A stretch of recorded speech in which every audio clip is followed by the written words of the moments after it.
one specific setup that's like the be-all, end-all of this move. You're just going to find them and hit them where they're available. It's a good move from scrambles. It's a good move off second attacks. But I just want to give you guys a few different ideas for places that you can find them. Okay? So I think one of the most basic setups to a knee pick is off of fakes. Okay? So I need to get Ross to bite on a good committed high crotch fake. Okay? So for me, what I'm going to do is I'm going to fake, excuse me, not high crotch, single leg, a good single leg fake. So me and Ross are going to engage, backhand always, okay? All right? Once I'm here, I'm going to fight into an inside tie. Now once you get an inside tie, we can't hang out here because he's going to pummel back in. He knows this is a bad position. He's going to fight back in, okay? So once we get that inside tie, I'm here. All right, immediately you're going to go over tie, okay? Immediately, I'm stepping, not hitting my knee. I'm going to step, commit to this fake.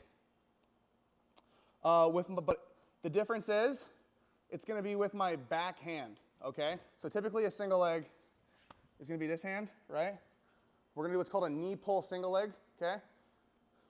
And we're going to fake with our back hand, sort of stepping like this, okay? If he, is paying attention, he's going to take that leg back like Ross just instinctively did, right? So I get that fake from him. Boom, he bites. That's exactly what I wanted. His head is now closer to his knee. What I'm going to do is after that fake, so one more time, I step, boom, that leg comes back. After that fake, this hand, my collar tie hand, slides across to his head, and this hand comes to his knee. My lead leg hand to the head, my back hand to the knee. As I do that, I'm not just running. I think one of the problems people have with knee picks is they run, if we're facing true north-south like this, they run straight back, okay? That's hard to do. He's basically going to end up hamstring curling my leg. Pull your leg down, Ross. It's hard to beat him at this angle, okay? We got to run like a big circle at an angle, okay? And the other key thing is to keep moving your feet. It's not always going to work on the first drive. So be careful, guys out there.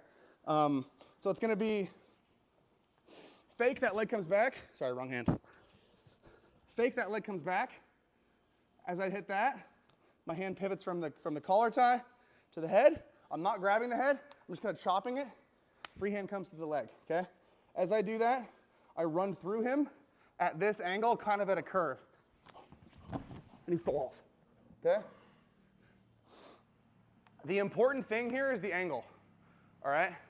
The angle is what allows me to beat the strength of his legs and hips, all right? One more time. We engage. I pummel inside. I got that inside tie. Once I get there, knee pull single leg fake. Boom, that leg comes back. Immediately, club the head, free hand to the leg. Run through him. Take side control if you can. Okay? You guys need to see it again? Yeah. This is, I'm slowing this down for your guys' edification, but live, this is a lot quicker. So I'll do one more slow, okay? So ear to ear, I get inside tie. Fake, backhand punch, run through it, okay? That's the slow version.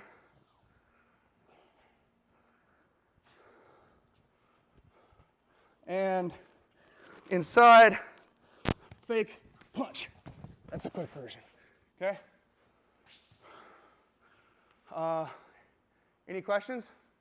Do you guys see how I'm circling? I'm almost ending up facing the opposite direction that I started.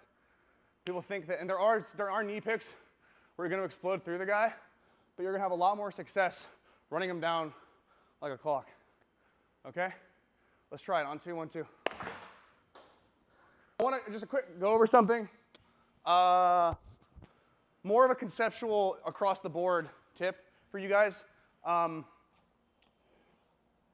rarely see fakes in here, and when I do, they're really bad a lot of the time. Sorry. The big reason is the way that I see them is people are engaged here. And let's say I'm going to fake that same single leg, okay?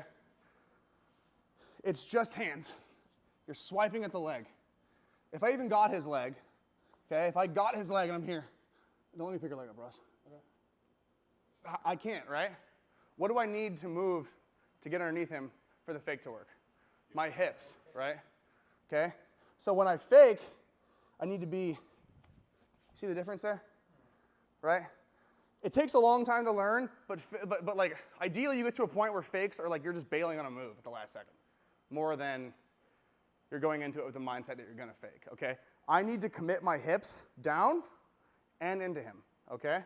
I can't just step in because there's no attack here, except for throws, which we're not doing. I'm trying to threaten his legs.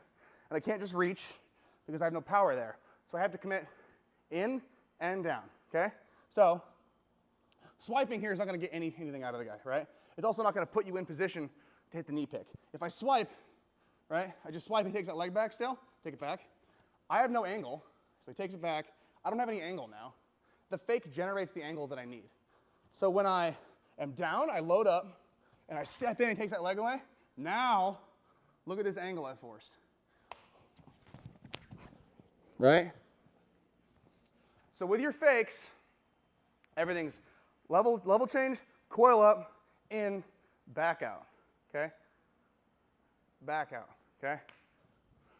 It's almost like you're on rewind. So when I fake, watch out. So when I fake, down, in, back, up, okay? It's not just back up. Down, in, back, regular stance, okay? Any questions? Keep playing with it. On 2, 1, 2. Another option, another great way to get to this is off of underhooks. So going to be really similar. I'm going to enter. I want you guys to be really particular about how you enter your underhooks. I kind of treat them. An underhook to me is almost like a big left hook in boxing. Like you need to set it up, okay? So for me, I set my underhooks up with a really hard backhand collar tie. And when I backhand collar tie him, I'm a left leg lead. When I collar tie a guy, everyone look at the clock. If Ross is at 12 and I'm at 6, when I collar tie him, I'm trying to take him to 9. Does that make sense? If I'm a right leg lead, I'm trying to take him to 3. Does that make sense? So if I'm a right leg lead, I collar tie with my left hand, circling him to 3, okay? If I'm a left leg lead like me, okay, collar tie, as I collar tie, hand comes inside, circling him to 9, okay? The other thing is moving your feet, okay? I'm not just trying to pull Ross, that's hard. I need to, all the power in my hand fighting comes from my feet, okay? That's where you get the power to move a guy, all right? So anyways, if you're a right leg lead, 12 to 3. If you're a left leg lead, me, 12 to 9, okay? We're gonna do a quarter turn with our opponent. As we finish that quarter turn, hard punch at the underhook, okay?